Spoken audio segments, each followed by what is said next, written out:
మాట చెప్పున, నీ ఉద్దేశాలు దేవుడు సఫలపరచాలంటే నీ పక్షాన దేవుడు నిలబడాలి. కుటుంబంలో నువ్వు ఉన్నావు, ఒక యజమానుడిగా, ఒక యజమానురాలుగా నువ్వు ఉన్నావు. నీ ఉద్దేశాలు చాలా గొప్పవి, నీ పిల్లల పట్ల నీ ఆలోచనలు చాలా ఉన్నతమైనవి. అవి నీ పక్షాన్ని నెరవేర్చబడాలంటే నువ్వు చేయాల్సిన ప్రార్థన ఒకే ఒక్కటి, ఏంటో తెలుసా?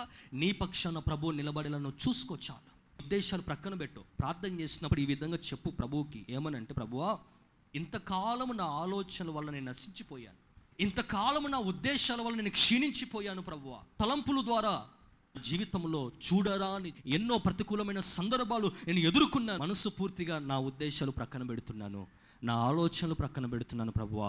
నేను నీ వైపే చూస్తున్నాను.